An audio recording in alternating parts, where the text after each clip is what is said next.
Welcome to Fragrance Facts. My name is Marcus. I test and wear a whole bunch of different fragrances to tell you how they are.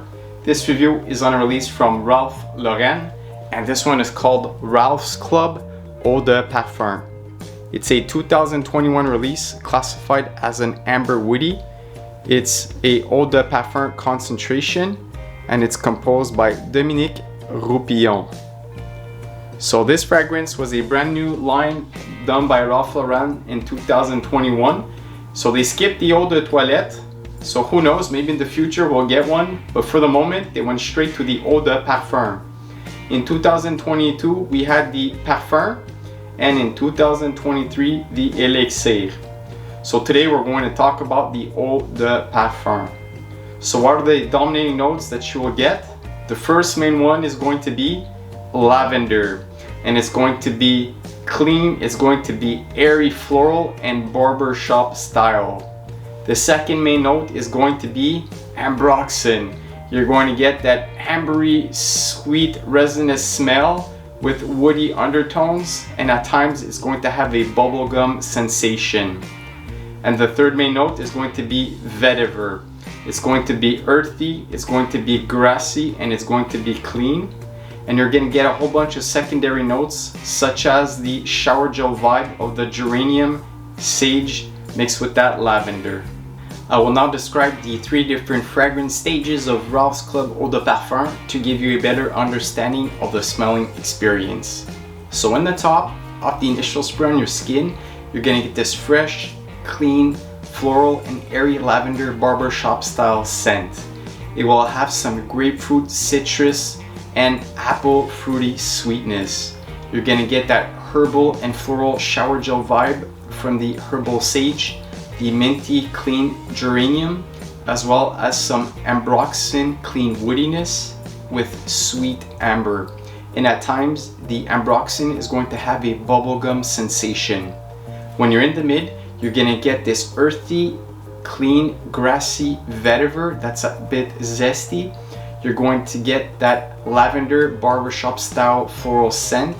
You will get that clean geranium and herbal sage shower gel vibe that's a bit minty frosty, as well as a clean ambroxan woodiness and sweet amber. Again here, at times, not all the time, you will still get that bubblegum sensation. When you're in the base, you're going to get that earthy patchouli, and at times you're going to get a bit of a chocolatey vibe, and that's due to the addition of a sweet vanillic and creamy tonka bean. You're going to get that earthy, zesty, a bit woody vetiver, as well as a clean ambroxan woodiness and sweet amber, and you're going to get some of that lingering leftover barbershop lavender scent. So this fragrance is going to be clean, shower gel, sweet, amber, and woody. How's the performance for this one? We're talking an arm's length projection at a moderate noticeable level for the first hour, pushing towards others, and then from there it will get closer to your skin. It was a skin scent at 6 hours, and I remember smelling this one on my skin up to 18 hours. But mind you, from that 6 to 18 hour mark, it's a skin scent and a pretty eventually deep skin scent. In regards to the sillage scent whiff trail, again, a moderate noticeable cloud surrounding me as I'm going around for the first 2 hours, and then from there it got lowered, and I remember still getting light whiffs up to about 10 hours. So this fragrance is going to be average in the performance category. You might get a bit more if you overspray, a bit less if you underspray, maybe average or a bit higher if you spray on your clothes, but in general, this is the ballpark performance of this fragrance. During my testings and wearings, this one was a compliment getter. I wouldn't say it's as good as a Yves Saint Laurent Eau de Parfum, but I would say that it was actually a pretty good second place to that level of compliment getting performance. And I would say the average would be between 7.5 all the way up to 9.5 out of 10. Nobody found this repulsive, but it didn't have those super intense sexy reactions, however, but people found this very enjoyable, very pleasing, inoffensive, casual wearing, and they would love for their husbands or boyfriends to wear this one as a signature scent. So that's how this one is to the opinions of the public. And also I find that this fragrance, guys, since it's a bit weaker, example compared to a Yves Saint Laurent Eau de Parfum, I think that it's more in the early wearings of this fragrance where people can notice it the most, that you're going to get the most compliments. So other fragrances on the market, Ralph's Club Eau de Parfum resembles.